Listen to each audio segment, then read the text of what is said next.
Mapagpalang araw po sa ating lahat mga kapatid. Nandito po tayo sa day 4 ng ating gawain. Ang aking pong session ngayon ay dito po sa Genesis 4 chapter 1 to 3 na ang sinasabi nga po dito, pagkatapos ngipin niya Dan sa asawa niyang si Eva at nabuntis ito. Nang manganak si Eva, sinabi niya, nagkaroon ako ng anak na lalaki sa pamamagitan ng tulong ng Panginoon. Kaya Cain ang ipapangalan ko sa kanya. At muling nanganak si Eva ng lalaki at Abel ang ipinangalan sa kanya. Nang lumaki na sila, si Abel ay naging pastol ng tupa at kambing. At si Cain naman ay naging magsasaka. Isang araw, naghandog si Cain sa Panginoon ang galing sa ani niya. Amen. Dito po natin nakikita yung pong katapatan po ng Panginoon kina Eva at kay Adan. Kahit po sila ay sumuway sa pagkain ng prutas na pinagbabawal ng Panginoon, ay pinilit pa rin po silang hinahanap ng Panginoon sa kanilang pinagtataguan. At pumatay pa po ang Panginoon ng hayop upang kunin po yung balat at para isaplot po sa kanilang ubad na katawan. At sinabi nga po dito na pagkatapos sumiping si Adan sa asawa niyang si Eva at nagbuntis ito. Nagbuntis ito at nanganak si Eva ng isang lalaki. Cain niya po yung ipapangalan niya. Ang ibig sabihin po pala ng Cain, ang ibig sabihin po ng Cain, isang nilalang po ng Diyos.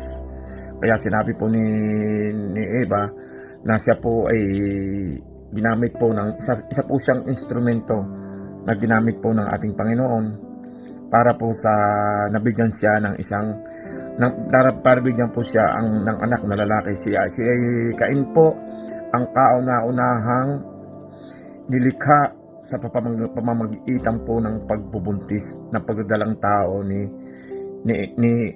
Eva. At yung po palang pangalang Cain, sa minabasa po ko, yun po pala ay sibat. Hindi po yung sibat na tatakas. Sibat po yung matulis na sibat na ginagamit po minsan yung pangkuan po ng mga hayop. At pagkatapos nga po noon, nagkaroon po ulit ng isang anak, si Eva, na pinangalanan naman, papangalan niyang si Abel. Ayun pong pangalang Abel, sa nabasa ko rin po, yun po pala ay sa wikang English ay breath. Hininga po, hininga. Na yun po ang ibig sabihin ng pangalang Abel ay hininga. Na tamang-tama nga po sa kanyang pangalan, dahil si Abel po ay hindi po nagtagal ang buhay. Madali po siyang namatay. At yun po ang kauna-unahan na dilubyo sa pamilya na nangyari po na yung pong pagpatay ni Cain sa kanyang kapatid. Isipin po ninyo yun. Si Cain po ang kauna-unahang dilubyo na gumawa po sa pamilya ng pagpatay po niya sa kanyang kapatid. At dito po natin makikita sa ating pong pinag-aaralan na kahit po si Cain ay pumatay ng kanyang kapatid, siya po ay pinurtiktahan po rin po ng Panginoon upang hindi po siya patayin ng kung sino-sinong tao. Kaya sa pamamagitan po ng nakikita po natin, una pa man si Cain din po ang kauna-unahang suwail na lumabag po sa kautusan po ng Panginoon. At makikita po natin nung sila ay naghandog ng pagkain sa ating Panginoon, na ang ginawa po ni Cain ay sa pamamagitan po ng paghahandog. Yung pong paghahandog, sa akin kung pagkaintindi, yun po ay parang pagsamba natin sa Panginoon, pagbibigay respeto sa ating Panginoon. At makikita po natin yung hinandog po ni Cain sa Panginoon ay kinuha po niya sa kanyang sakahan ng mga prutas na pinunot lang po niya. At samantala naman po itong si Abel ay pumili po siya ng pinakamatandang hayop at pinili po niya yung pinakamalilamnam na laman upang iaalay po sa Panginoon. Hindi lang naman po sa mga bagay na binibigay natin sa Panginoon na tayo'y nagbibigay, tayo nag-o-offer. Hindi naman po doon tinitingin ng Panginoon sa ating binibigay. Ang tinitingnan po ng Panginoon dito, yung ating pong puso. kung gaano po kalinis, kung gaano po tayo katapat sa Kanya. Hindi po doon sa ating ibinigay, hindi po doon sa ating ginagawa. Tayo po gumagawa kung tayo po ay nag-worship, tayo po ay nag-aaral ng Word of God, pero ang puso po naman natin ay marumi. Kailangan po natin linisin muna yung ating puso. At doon po nakatingin ang Panginoon. Tinitingnan po niya yung kalinisan ng ating puso. Kaya po nagkaroon po ng pagpatay kay Cain. Kaya pagpatay kay Abel, dahil po parang nagkuhan po si Abel na si Cain po para po siyang nagselos kung bakit siya hindi tinanggap ang offer niya sa Panginoon, at ang kinuha yung offer ni imbigay ni Abel. Siguro nakita po ng kalinisan ng Panginoon yung puso ni Abel. Kaya tayo bilang isang mga Kristiyano, mga kapatid, kaya nga tayo mga kapatid bilang isang Kristiyano, dapat malinis yung puso natin na tayo naglilingkod sa ating Panginoon. Nagaya nga nung pinakita po ni Cain sa Panginoon na una pa man ay naging masama po sa dating ni Cain yung hindi po pagtanggap ng kanyang inoper sa Panginoon, at ang kinuha po yung kay Abel.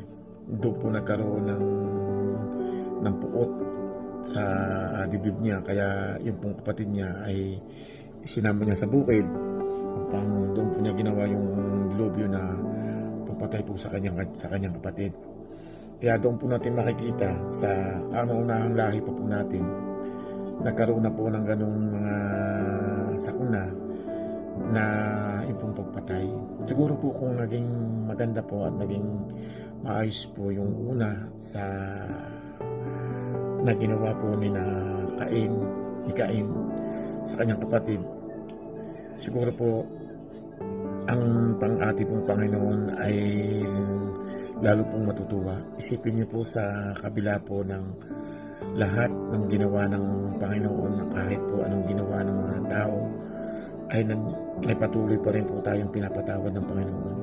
Sa kabila po na tayo nagkasala, sa kabila po na tayo lumalabag sa kanyang kautusan, ay pilit pa rin po tayong pinapatawad ng Panginoon, at pilit pa rin po tayong nilalapit sa Kanya. Gano'n po kabuti po yung Panginoon. Kaya palagi ko pong laging sinasabi na tapat po yung pangako ng Panginoon. Kaya dapat po natin panghawakan lagi yung kanyang mga salita. At dito po natin makikita na yung pong offer na ating ibinibigay sa Panginoon, hindi po yung sa laki, hindi po yung sa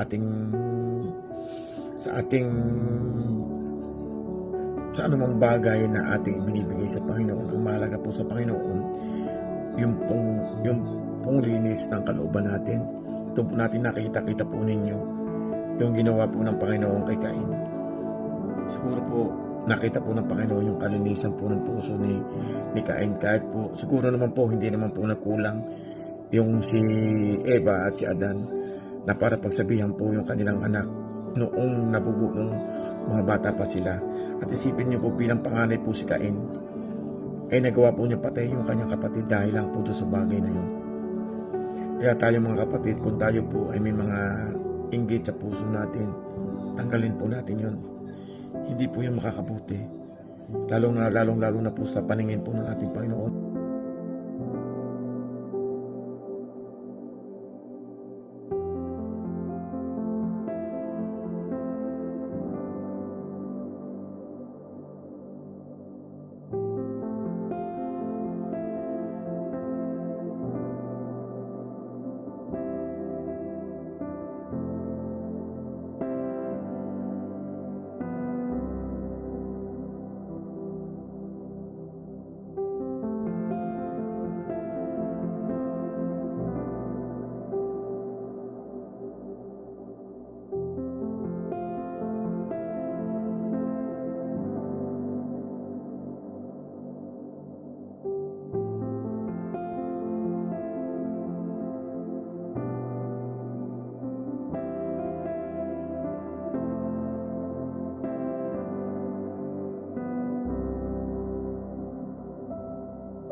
Genesis chapter 4 verse 4 to 6. At nagdala rin naman si Abel ng mga panganay ng kanyang kawan at ng mga taba ng mga yaon, at nilingap ng Panginoon si Abel at ang kanyang handog.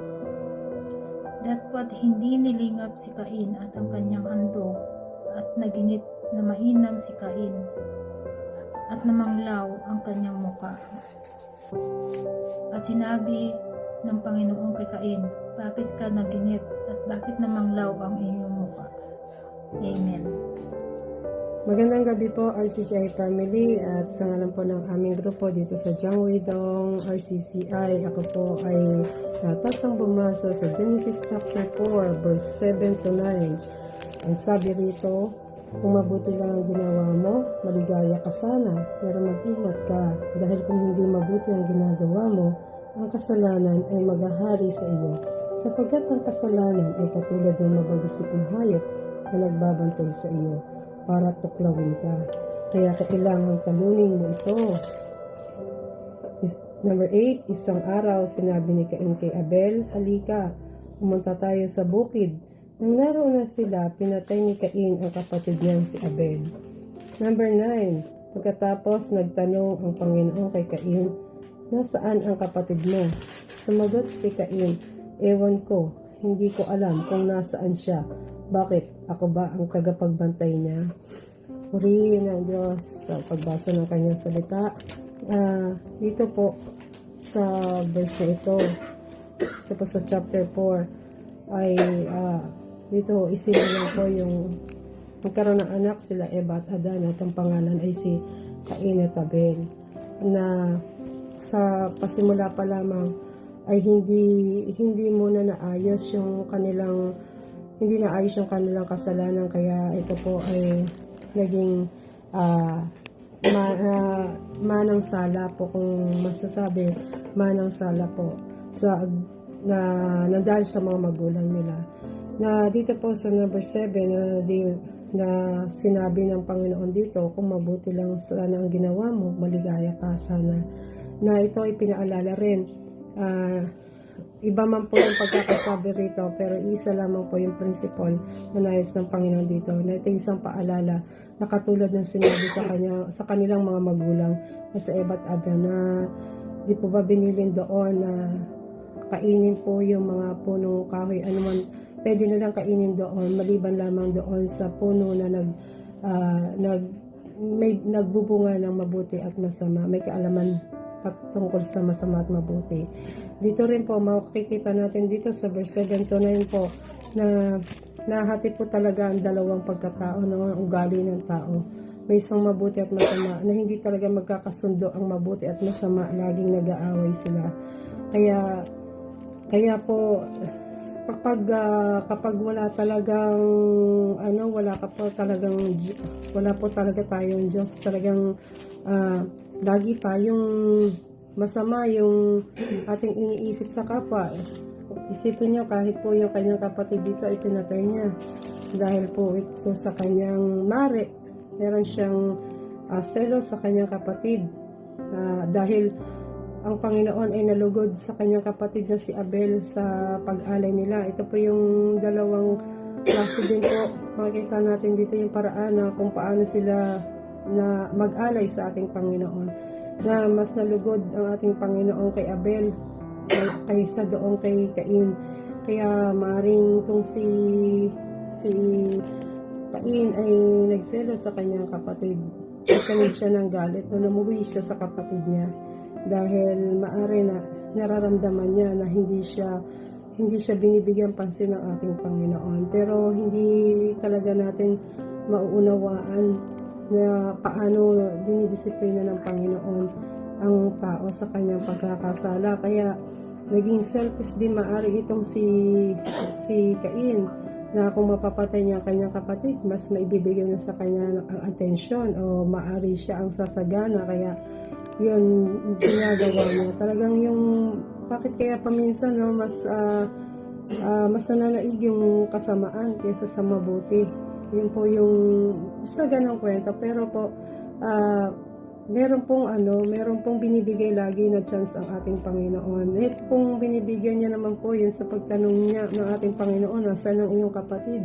Kumbaga, ibibigay ang ating Panginoon sana sa kanya ng chance. No, ito po sa buhay din natin, yun, ma-apply natin na yung pagtatanong ng Panginoon doon, na maari naman niya sanang aminin yung ginawa niya sa kanyang kapatid at magsisi siya at isurrender niya yung sarili niya sa ating Panginoon, pero nagmatigas siya. No, hindi siya nagpakumbaba. Yun po yung dapat na matutunan na sa bawat mga nagagawa natin kasalanan, lagi ang ating Panginoon ay nagbibigay ng chance sa atin na walang kasalanan na mabigat sa ating Panginoon kung tayo magsisisi at hihingi sa Kanya ng tawad at magsusurrender at babalik po tayo sa ating Panginoon. Kaya yung din po tungkol sa pag-aalay, no? Yung dun sa paraan ng pag-alay nila na nalugod ang Panginoon kay Abel.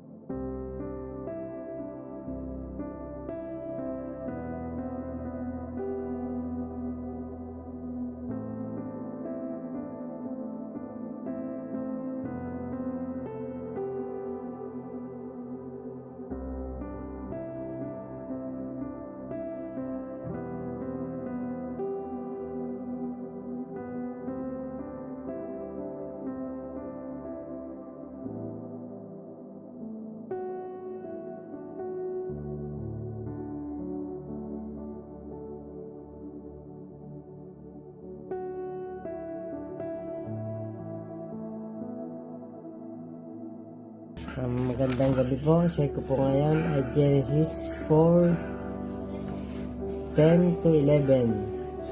Sinabi ng Panginoon kay Cain, "Ano ang iyong ginawa?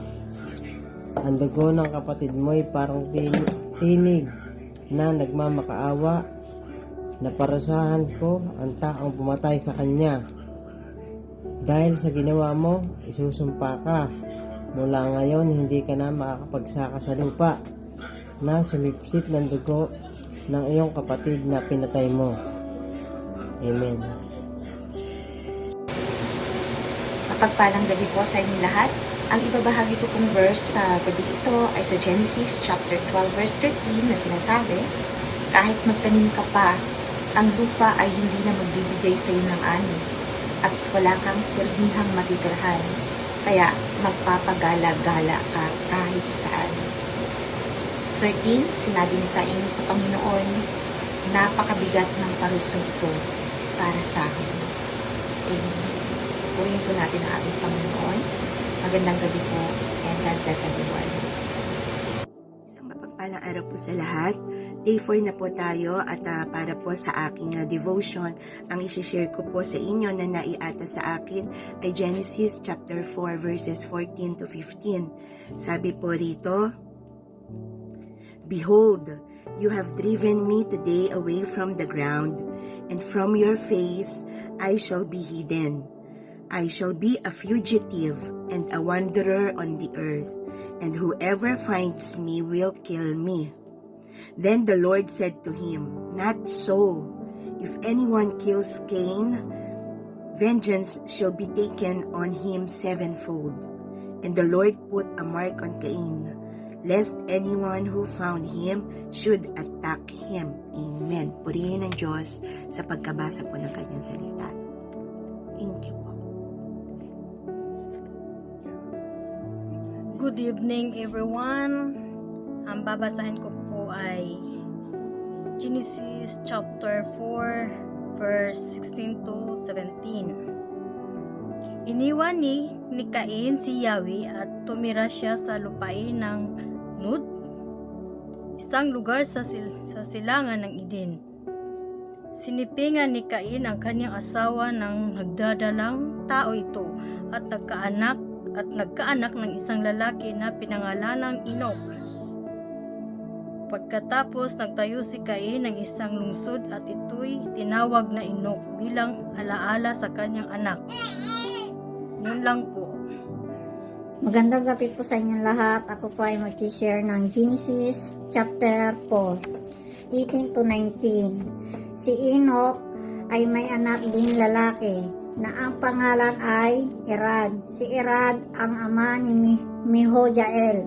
Si Mehujael ang ama ni Metusael. At Metusael ang ama ni Lamek. 19. Si Lamek ay may dalawang asawa na sina Ada at Sila. Amen. Ayan. Yan.